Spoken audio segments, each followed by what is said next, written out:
शिरडी जय साईं राम।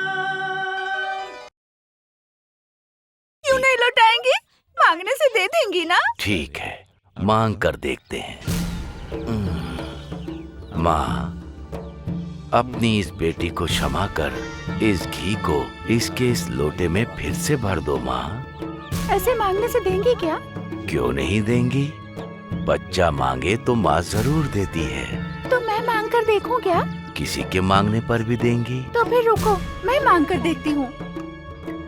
माँ, मुझे मेरा घी लौटा दो ना। सुन रही हो?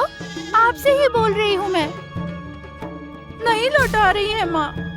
क्यों नहीं लौटाएंगी?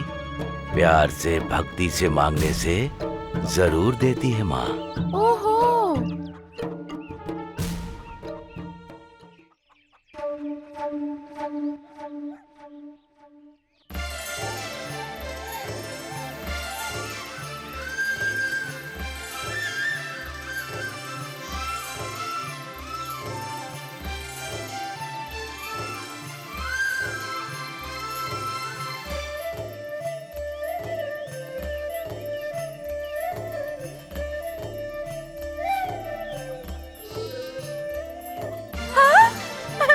मुझे मेरा घी मिल गया।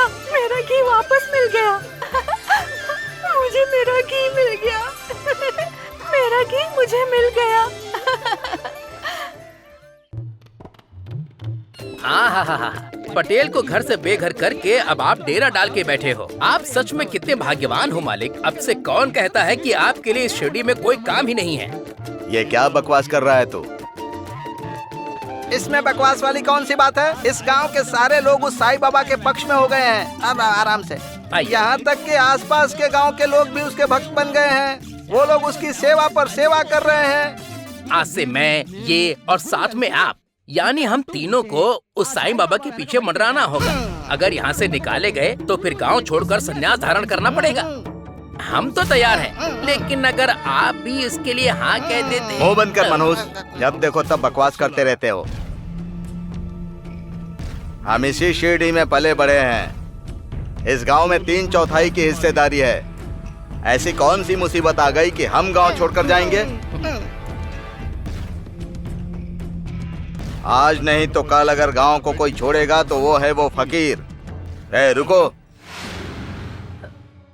कहाँ जा रही हो? भगवान के पास जी। ठीक है, कौन से भगवान? द्वारका माई में पिताजी। द्वारका माई भी नहीं, वीरका माई भी नहीं। चुपचाप मुंह बंद करके चलो, तुम लोग अंदर जाओ।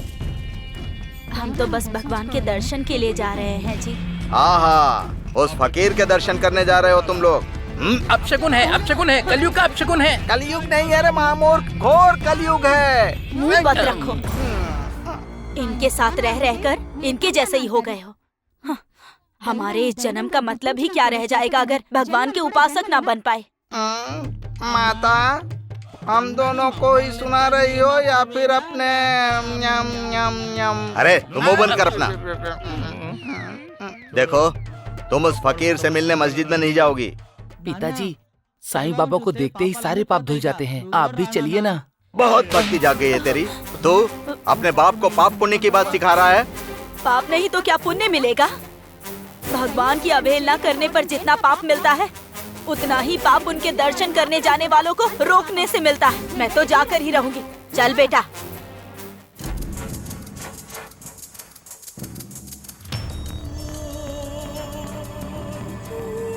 मालिक, अब तक तो भक्तों को सिर्फ गांव में ही देखता था, लेकिन अब तो अपने घर में ही देख रहा हूँ। भक्ति का प्रदर्शन शुरू हो चुका है और अब आगे भी ये जारी रहेगा। और अब हमारा पतन हो जाएगा, ये निश्चित है। देखता हूँ ये फकीर अपना माया जाल कब तक बिछाता है। मैं उसका अंत कर दूंगा। हाँ।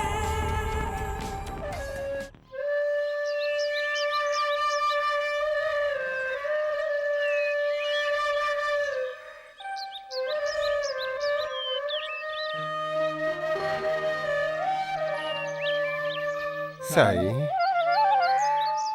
आज कुछ नए दिख रहे हैं आप तो।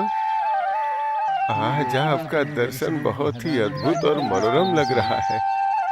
महंसा, आज मैं तुम्हें नया दिख रहा हूँ। हाँ साईं। लेकिन ये धरती तो मुझे हमेशा नई दिखती है। ऐसा कैसे साईं? आपने इस सृष्टि की रचना की और ये आपको नई दिख रही है साईं? ये सृष्टि तो आप ही हैं और आपसे ही ये सृष्टि है। समस्त सृष्टि ने अपनी आकृति धारण कर ली तो उसका स्वरूप आप ही बनोगे। हजारों जन्मों का पुण्य कमाने से भी आपका दर्शन पाना दुर्लभ है।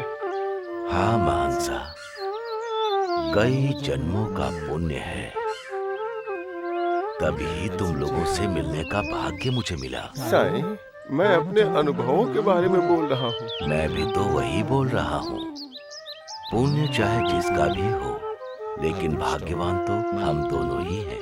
शिष्य ऊंचाई पर पहुंचे तो गरिमा तो गुरु की बढ़ती है ना। साईं, द्वारका माई में भक्तों की संख्या बढ़ रही है। उनके कष्टों का निवारण करना भी बहुत कठिन होता जा रहा है। कैसा कष्ट? वो लोग कहीं और नहीं जा रहे हैं, बल्कि वो तो अपने घर आ रहे हैं। यहीं खाएंगे और यहीं रहेंगे। और हाँ, द्वारका माई में आने वाले लोगों को राधा कृष्ण माई के यहाँ भेज दो। उन लोगों को वहाँ किसी चीज की कमी नहीं होगी। ठीक है साईं। अब यहाँ जो भक्तगण आने वाले थे वो सब वहीं पर भोजन कर रहे हैं।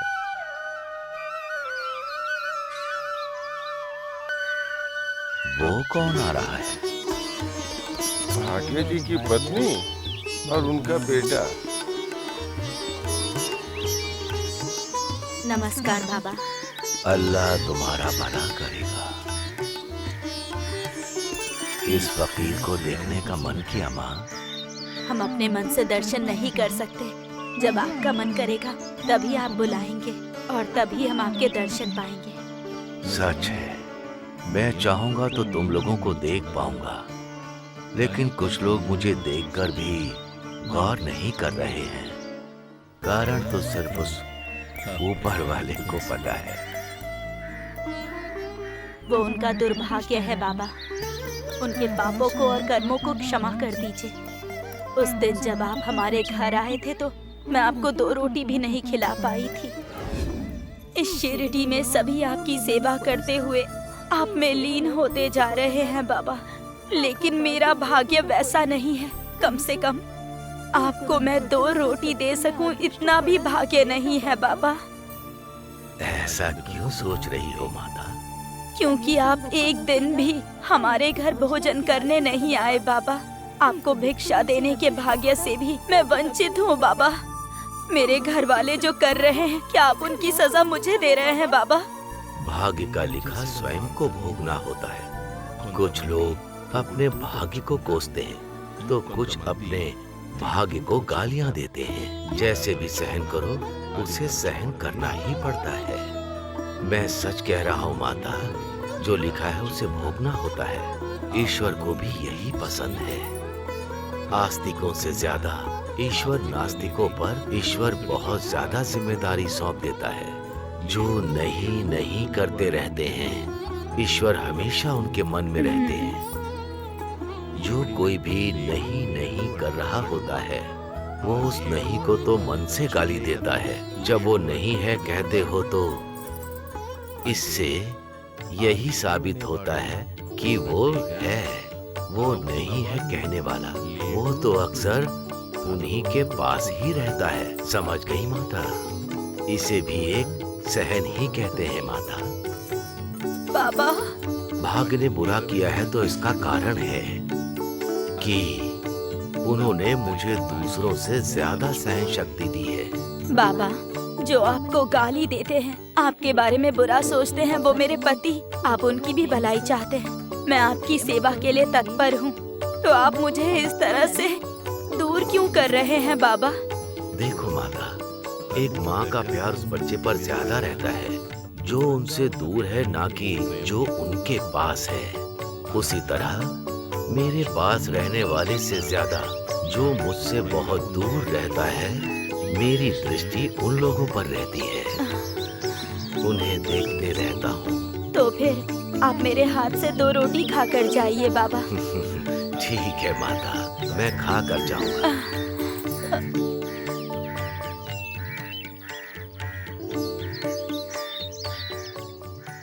बाबा। रुको, इस फकीर को भीख देने की हिम्मत कैसे हुई तुम्हारी? अरे रे, ये आप क्या कर रहे चुप हैं? रहो। बाबा, माफ कर दीजिए बाबा। ये कौन होता है तुम्हें माफ करने वाला? फकीरों को, सन्यासियों को लुटाने के लिए ये कोई धर्मशाला है क्या? देखिए जी, ऐसे मत बोलिए, ये साक्षात भगवान का रूप है। आहा, भगवान है तो भीख मांग कर क्यों खाता है? ये दूसरों का भी पेट भरता और आराम से खुद भी खा लेता ना। ये हमारे घर आकर हमसे भिक्षा स्वीकार कर रहे हैं, इसका मतलब हमारी किस्मत चुप अच्छी रहो, है। कोई किस्मत अच्छी नहीं है। अगर भीख मांग कर खाने वाले भगवान हो जाते तो इस देश के सारे भिखारी भगवान हो जाते। अगर भगवान है तो खुद ही खाना खा ले, नहीं तो भूखे पेट रहना चाहिए। पूरे गांव में भीख नहीं मांगनी चाहिए। अगर दोबारा मेरे घर भीख मांगने आए ना, तुम भी सुन लो, उस दिन से तुम्हें भी भूखा ही रखूंगा।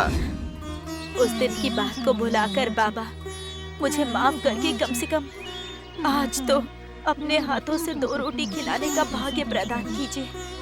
तुम्हारा इस तरह मेरे पास आना ही मेरी खुशी है, और इस खुशी ने मेरे भूख पर विजय पा ली है। साईं, आस्तिक और नास्तिक एक ही घर में रह सकते हैं क्या? रहन सहन चाहे कुछ भी अलग हो, सोचते हैं सिर्फ एक भगवान के बारे में ही। और ये बताओ, भाटिया ठीक तो है ना माँ? ये क्या साईं, जो आए हैं उनका हालचाल न पूछकर आप उनके बारे में पूछ रहे हैं? घर पर जो बच्चा है उसे खाना खिलाया जा सकता है, लेकिन जो बच्चा बाहर होता है, माँ को उसके ही बारे में ज्यादा चिंता होती है। वो समय पर आ गया या नहीं, ये सोचकर माँ बेचैन होती है। यहाँ भी वैसा ही है। साईं, तुम्हें जो लोग देख पा रहे हैं और जो लोग सुन पा रहे हैं, वो लोग गौर कर पा रहे हैं। ये सभी धन्य है, सभी धन्य है साईं। अल्लाह